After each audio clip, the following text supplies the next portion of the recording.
But now on radio for Comic Mastery, courtesy of PG Wodehouse, Jeeves and Jarvis. In the second of his two Jeeves Live solo performances from last autumn's Cheltenham Festival of Literature, Martin Jarvis performs Jeeves Takes Charge in front of a packed audience.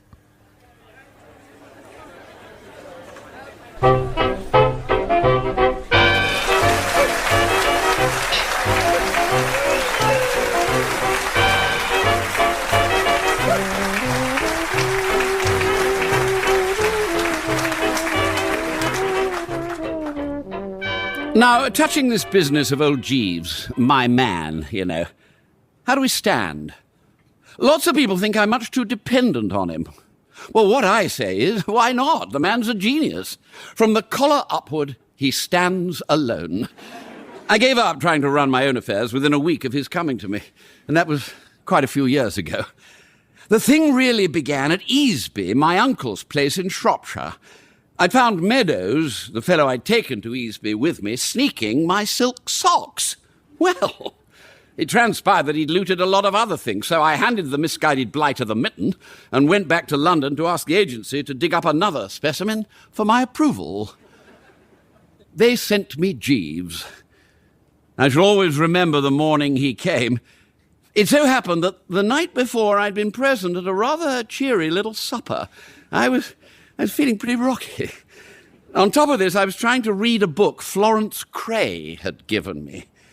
She had been one of the house party, and 2 or 3 days before I left, we had got engaged. I was due back there at the end of the week, and I knew she would expect me to have finished the book by then. She was a girl with a wonderful profile, but steeped to the gills in serious purpose. I can't give you a better idea of the way things stood than by telling you that the book she'd given me to read was called Types of Ethical Theory. And that when I opened it at random, I struck a page beginning, "The postulate or common understanding involved in speech is certainly coextensive in the obligation it carries with the social organism of which language is the instrument and the ends of which it is an effort to subserve." All perfectly true, no doubt, but not the sort of thing to spring on a lad with a morning head. Well, I was doing my best to skim through this bright little volume when the bell rang. I crawled off the sofa and opened the door. A kind of darkish, sort of respectful Johnny stood without. "I was sent by the agency, sir," he said. "I was given to understand that you required a valet." I'd have preferred an undertaker. But I told him to stagger in, and he floated noiselessly through the doorway like a healing zephyr. Well, that impressed me from the start. Meadows had flat feet and used to clump. This fellow didn't seem to have any feet at all. He just streamed in. "Excuse me, sir," he said gently. Then he seemed to flicker and wasn't there any longer. And presently he came back with a glass on a tray. "If you would drink this, sir," he said, with a kind of bedside manner, rather like the royal doctor shooting the bracer into the sick prince. "It is a little preparation of my own invention. Gentlemen have told me that they have found it extremely invigorating after a late evening." I swallowed the stuff. For a moment, I felt as if somebody had touched off a bomb inside the old bean and was strolling down my throat with a lighted torch. And then everything seemed suddenly to get all right. The sun shone in through the window, birds twittered in the treetops, and generally speaking, hope dawned once more. "You're engaged," I said, as soon as I could say anything. "Thank you, sir. My name is Jeeves." "You can start in at once?" "Immediately, sir." Because I'm due back to Easby the day after tomorrow." "Very good, sir." He looked past me at the mantelpiece. "That is an excellent likeness of Lady Florence Craye, sir. It is 2 years since I saw her ladyship. I was at one time in Lord Worpleston's employment. I tendered my resignation because I could not see eye to eye with his lordship in his desire to dine in dress trousers, a flannel shirt, and a shooting coat. Lord Worplesdon was Florence's father. He was the old buster who, a few years later, came down to breakfast, lifted the first cover he saw, said, "Eggs, eggs, eggs, damn all eggs," and instantly legged it for France, never to return to the bosom of his family. This, mind you, was a bit of luck for the bosom of the family, for old Worplesdon had the worst temper in the county. If there was a flaw, so to speak, in the pure joy of being engaged to Florence, it was the fact that she rather took after her father. She had a wonderful profile, though. "Lady Florence and I are engaged, Jeeves," I said. "Indeed, sir." There was a kind of rummy something about his manner. It somehow gave me the impression that he wasn't keen on Florence. Florence was a dear girl and, seen sideways, most awfully good-looking, but if she had a fault, it was a tendency to be a bit imperious with the domestic staff. At this point, there was another ring at the front door. Jeeves shimmered out and came back with a telegram. I opened it. It ran, "Return immediately, extremely urgent, catch first train, Florence." "Rum?" I said. "Sir?" "Oh, nothing." It shows how little I knew Jeeves in those days that I didn't go a bit deeper into the matter with him. "Jeeves, we shall be going down to Easby this afternoon. Can you manage it?" "Certainly, sir. Which suit will you wear for the journey?" "Well, this one." "Very good, sir." Again, there was that kind of rummy something in his manner. It was the way he said it, don't you know? He didn't like the suit. I pulled myself together to assert myself. Something seemed to tell me that unless I nipped this lad in the bud, he would be starting to boss me. Well, I wasn't going to have any of that sort of thing, by Jove. You have to keep these fellows in their place, don't you know? You have to work the good old iron hand in the velvet glove wheeze. If you give them a what's-its-name, they take a thingamy. "Don't you like this suit, Jeeves?" I said. "Oh, yes, sir." "Well, what's wrong with it? Out with it, dash it." "If I might make the suggestion, a little less sudden, sir. A simple brown or blue with a hint of some quiet twill." "What absolute rot." "Very good, sir." I felt defiant, if you know what I mean, and there didn't seem anything to defy. "All right, then," I said. "Yes, sir." Most of the way down in the train that afternoon, I was wondering what could be up at the other end. My uncle was a rather stiff, precise sort of old boy who liked a quiet life. He was just finishing a history of the family or something and didn't stir much from the library. When I got to the house, Oakshott, the butler, told me that Florence was in her room watching her maid pack.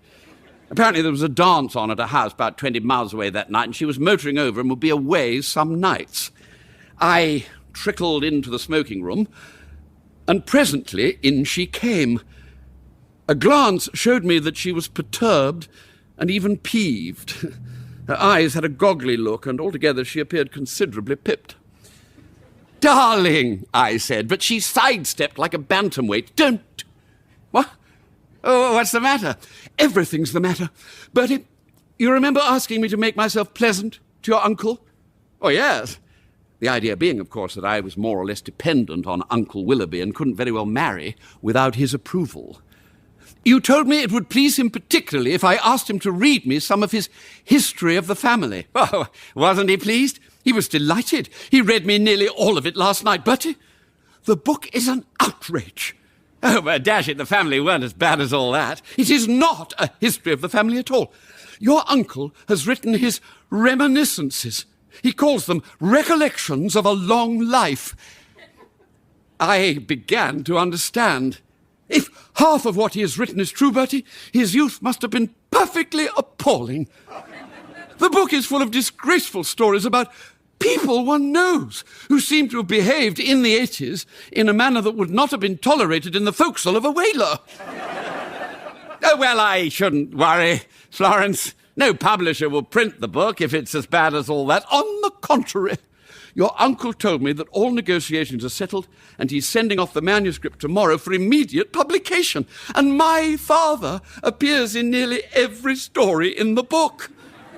Well, what's to be done? The manuscript must be intercepted and destroyed. I sat up. Well, it sounded rather sporting. How are you going to do it? I can't. I'm going to the Murgatroyd's dance tonight and shall not be back till Monday. You must do it. What? Do you mean to say you refuse to help me, Bertie? Well, no, but I say... You say you want to marry me, Bertie? Why, yes, of course, but still, I will never marry you if those recollections are published. Oh, but Florence, old thing, I mean it. It will be perfectly simple for you to intercept the manuscript. But suppose Uncle Willoughby catches me at it.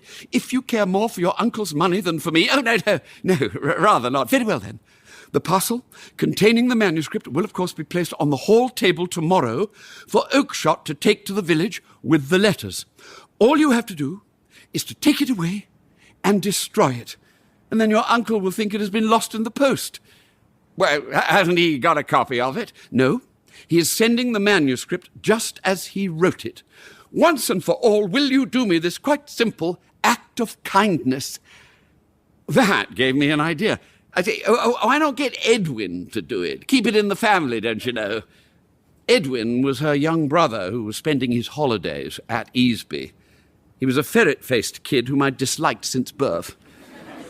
He was 14 now and had just joined the Boy Scouts. I shall do nothing of the kind, Bertie. Will you or will you not do this perfectly trivial thing for me? If not, say now, and let us end this farce of pretending that you care a snap of the fingers for me. Dear old soul, I love you devotedly. Then will you or will you... Oh, all right. And then I tottered forth to think it over. I met Jeeves in the passage outside. I beg your pardon, sir. I felt I should tell you, sir, that somebody has been putting black polish on our brown walking shoes. What? Well, who? Why? I could not say, sir. Can anything be done with them? Nothing, sir. Damn! Very good, sir. From breakfast on next morning, I had to hang about waiting for the parcel to be put on the hall table, and it wasn't put. Uncle Willoughby was a fixture in the library, adding the finishing touches to the great work, I suppose. It wasn't till nearly 4 that he toddled out with the parcel under his arm, put it on the table, and toddled off again. I was hiding a bit to the southeast behind a suit of armour. I bounded out and legged it for the table. Then I nipped upstairs to hide the swag and nearly stubbed my toe on young blighted Edwin, the Boy Scout. He was standing at the chest of drawers, confound him, messing about with my ties. What are you doing here? I'm tidying your room, Bertie. It's my last Saturday's act of kindness. Oh, last Saturday's? Well, I'm 5 days behind. I was 6 till last night, but I polished your shoes. Oh, was it you? Yes. I was in here looking round. Mr. Barclay had this room while you were away. I thought perhaps he might have left something that I could have sent on. I've often done acts of kindness that way. Well, you must be a comfort to one and all. I had hidden the parcel behind my back, and I wanted to get at that chest of drawers quick before anyone else came along. I shouldn't bother about tidying the room, I said. Oh, it's not a bit of trouble, really. I didn't want to murder the kid.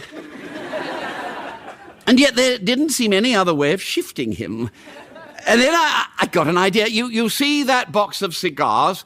Take it down to the smoking room and snip off the ends for me. Stagger along, laddie. He seemed a bit doubtful, but he staggered. I shoved the parcel into a drawer, locked it, trousered the key, and felt better. I might be a chump, but dash it, I could out-general a mere kid with a face like a ferret. It seemed to me that if he wanted to do a real act of kindness, he would commit suicide. Fellows who know all about that sort of thing will tell you that the most difficult thing in the world is to get rid of the body. I remember as a kid having to learn by heart a poem about some chappie who had the deuce of a job in this respect. All I can recall of the actual poetry is the bit that goes, tum-tum, tum-tum, tum-tum-ti-tum, I slew him, tum-tum-tum. Oh, poor Blighter spent much of his time dumping the corpse into ponds and burying it and whatnot, only to have it pop out at him again. Same thing, how the deuce can a chap destroy a great chunky mass of paper in somebody else's house in the middle of summer? Fellows on the battlefield eat dispatches to keep them from falling into the hands of the enemy, but it would have taken me a year to eat Uncle Willoughby's Recollections. So I left the parcel in the drawer and hoped for the best. But then, early on Friday evening, Uncle Willoughby came out of the library as I was passing and asked me to step in. "Bertie," he said, "an exceedingly disturbing thing has happened. As you know, I dispatched the manuscript of my book to the publishers yesterday afternoon. It should have reached them by the first post this morning. I telephoned a few moments back. To my consternation, they informed me that they were not yet in receipt of my manuscript. Oh, very rum. I recollect distinctly placing it myself on the hall table. But here is a sinister thing. Oakshott cannot recall seeing it there when he collected the letters." It sounds funny. "Bertie, this may sound to you incredible, but I incline to the belief that the parcel has been stolen." Oh, I say, surely not. Wait. During the past weeks, a number of objects have disappeared in this house. We may have a kleptomaniac in our midst. Oh, but, Uncle, that was Meadows, my man. I caught him snaffling my silk socks. Right in the act, by Jove. Bertie, send for him at once. Oh, but he isn't here. I gave him the boot. That's why I went to London, to get a new man. Oh, then the whole thing is inexplicable. My guilty secret oppressed me to such an extent that I lit a cigarette and started for a stroll in the grounds by way of cooling off. It was one of those still evenings you get in the summer when you can hear a snail clear its throat a mile away. The sun was sinking over the hills and the gnats were fooling about all over the place, and everything smelled rather topping. And I was just beginning to feel a little soothed by the peace of it all when suddenly I heard my name spoken. "It's about Bertie." It was the loathsome voice of young blighted Edwin coming from the open window of the library. I'd often wondered how those Johnnies in books did it. I mean, the fellows with whom it was the work of a moment to do about a dozen things that ought to have taken them about 10 minutes. But as a matter of fact, it was the work of a moment with me to chuck away my cigarette, swear a bit, leap about 10 yards, dive into a bush that stood near the library window, and stand there with my ears flapping. "About Bertie?" I heard Uncle Willoughby say, "Yes, I believe Bertie's got your parcel." "Oh, what do you mean, boy?" "Well, I was in his room yesterday afternoon, Uncle, doing him an act of kindness, and he came in with a parcel. He was trying to keep it behind his back, and then he asked me to go to the smoking room, and 2 minutes afterwards he came down and he wasn't carrying anything. So it must be in his room." "Well, it sounds incredible," said Uncle Willoughby, thereby bucking me up a trifle. "I'll tell you what you might do, Uncle. Say that Mr. Berkeley has left something behind. He had Bertie's room, you know. You might say you wanted to look for it." Well, I didn't wait to hear more. I sneaked out of my bush, raced for the front door, sprinted up to my room, and made for the drawer where I had put the parcel. And then I found I hadn't the key. I'd shifted it to my evening trousers the night before, and Jeeves had taken them away to brush. And then there was a footstep outside, and in came Uncle Willoughby. "Oh, Bertie," he said, "I have received a telegram from Berkeley asking me to forward him his cigarette case. It has occurred to me that he may have left it in this room." I haven't seen it anywhere. "Nevertheless, I must spare no effort." He began to nose about. I just stood there losing weight every moment. Then he came to the drawer where the parcel was. "Oh, this appears to be locked." "Oh, yes, I shouldn't bother about that one. It's locked and all that sort of thing." "You have not the key?" A soft, respectful voice spoke behind me. "I fancy, sir, that this must be the key you require. It was in the pocket of your evening trousers." It was Jeeves! He had shimmered in, carrying my evening things. I could have massacred the man. "Oh, thank you," said my uncle. Not at all, sir. The next moment, Uncle Willoughby had opened the drawer. I shut my eyes. No, said Uncle Willoughby. no, there's nothing here. The drawer is empty. Well, thank you, Bertie. I hope I have not disturbed you. When he had gone, I turned to Jeeves. Jeeves? Sir? Did you... I removed the parcel this morning, sir. Oh, why? I considered it more prudent, sir. I chanced to overhear you and Lady Florence speaking of the matter the other evening, sir. Did you, by Jove? Yes, sir. Well, Jeeves, I think that on the whole, if you were to, as it were, freeze on to that parcel until we get back to London... Exactly, sir. And then we might, so to speak, chuck it away somewhere, what? Precisely, sir. I'll leave it in your hands. Entirely, sir. You know, Jeeves, you're by way of being rather a topper. I endeavour to give satisfaction, sir. 1 in a million, by Jove. It is very kind of you to say so, sir. Well, that's about all, then, I think. Very good, sir. Florence came back on Monday. Well, Bertie, have you destroyed the manuscript? Well, not exactly. I mean, I haven't absolutely, but, Bertie, your manner is furtive. No, it's all right. It's And I was just going to explain how things stood when out of the library came leaping Uncle Willoughby, looking as braced as a 2-year-old. A most remarkable thing, Bertie. I've just been speaking with Mr. Riggs on the telephone, and he tells me he received my manuscript by the first post this morning. I cannot imagine what can have caused the delay.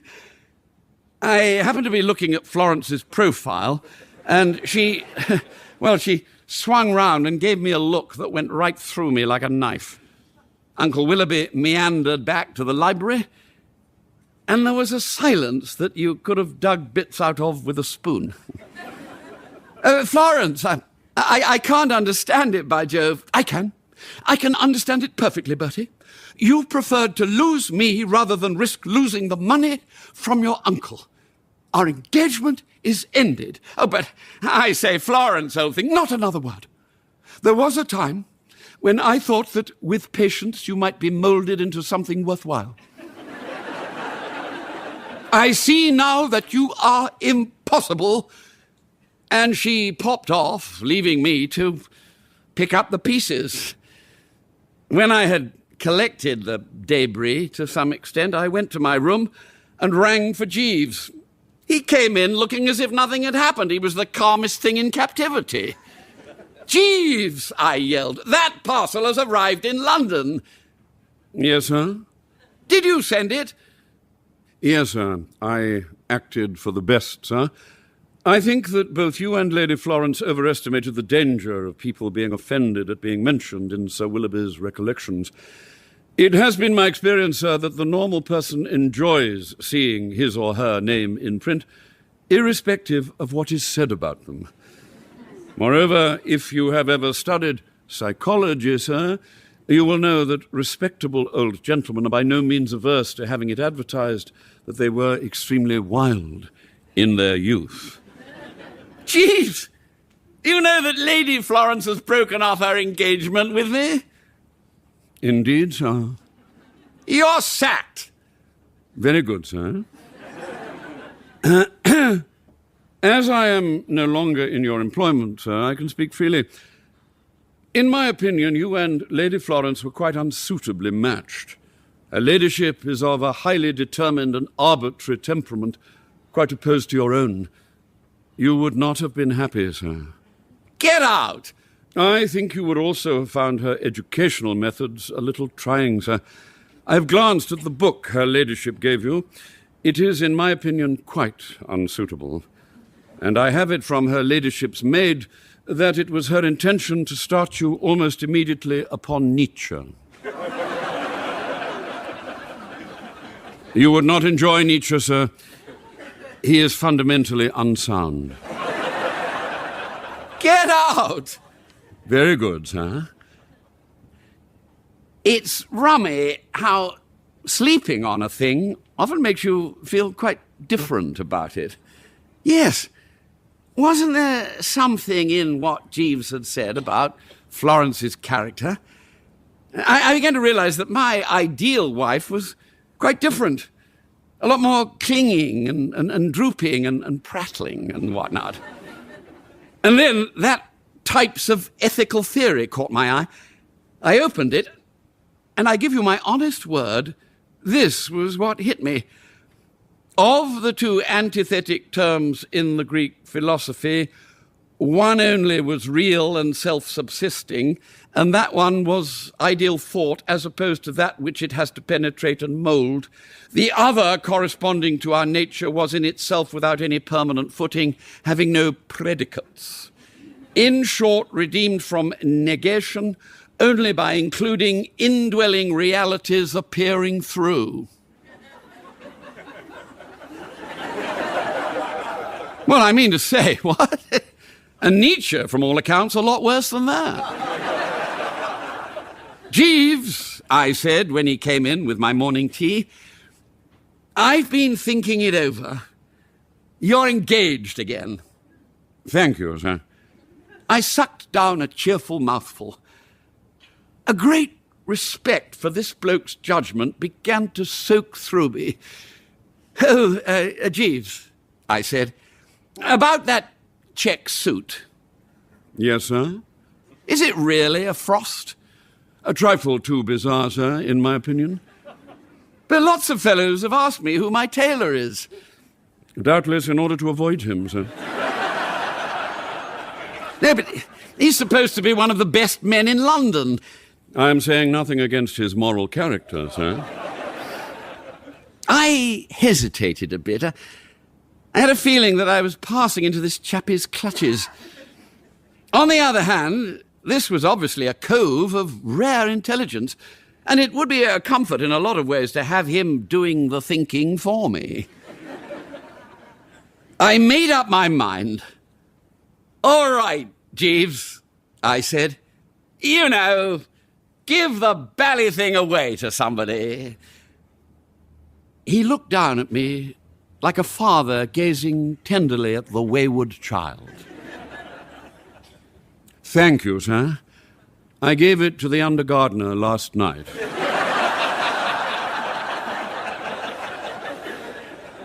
A little more tea, sir?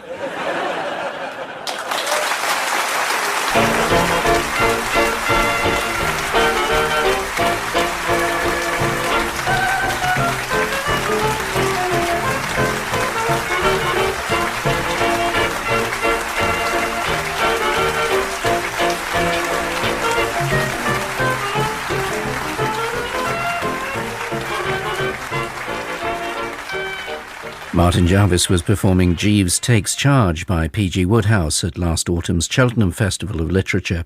The director was Rosalind Ayres, and Jeeves Live is a Jarvis and Ayres production for BBC Radio 4.